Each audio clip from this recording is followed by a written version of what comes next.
Hi guys. ఈ రోజు అయితే పెంటారావు మన శ్రీ శ్రీ ధర్మజ్యోతి దివ్యాలయానికి వచ్చాడు. తన చిన్ననాటి గుర్తింపు చెప్తున్నాడు.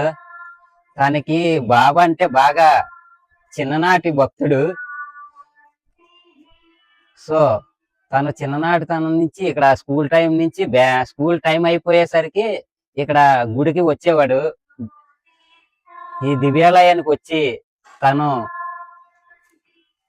తను తన ఫ్రెండ్స్ తో వచ్చేవాడంట.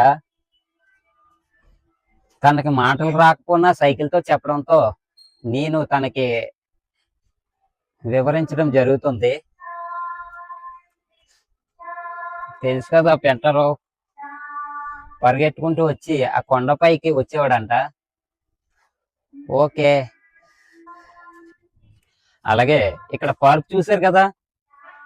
పార్క్ అంటే తెలియని వారు ఎవరు ఉండరు. ఈ బాబా గుడికి వచ్చినట్లయితే పార్క్ మటుకు చాలా బాగుండేది.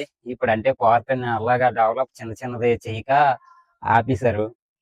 చాలా వరకు చూసారు కదా. చాలా వరకు ఇక్కడ ఫోటో షూట్స్ ఇక్కడ రావుకాతం మండలం, బుచ్చేపేట మండలం కొన్ని షూట్స్ జరుగుతుంటాయి. చాలా మంది ఇక్కడికే వస్తుంటారు.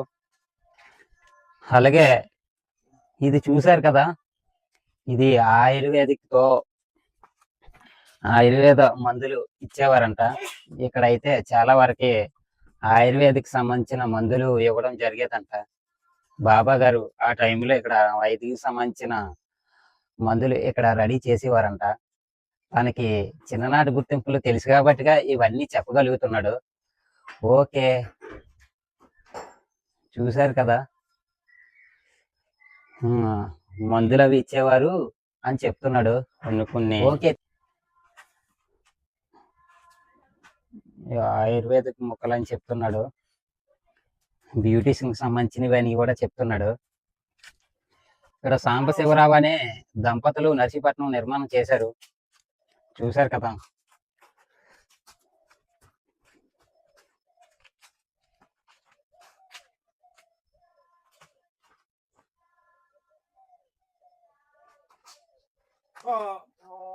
ఇక్కడ యోగా చేసేవారని అంటున్నారు. దేవాలయం యోగాగా ఉండడానికి, మెడిటేషన్ చేయడానికి పెట్టారని చెప్తున్నాడు. ఇక్కడ మొక్కలు ఉడిసినప్పుడు చాలా చిన్న మొక్కలు ఉన్నప్పుడు చిన్న పార్క్ ఉండేది. మొక్కలు వేసేటప్పుడు ఇప్పుడు ఈ చెట్లు అవన్నీ పెద్దవిగా అయ్యాయి. ప్రశాంతమైన పార్క్ లాగా ఉంది. ఇప్పుడు చాలా బాగుంది అని చెప్తున్నాడు.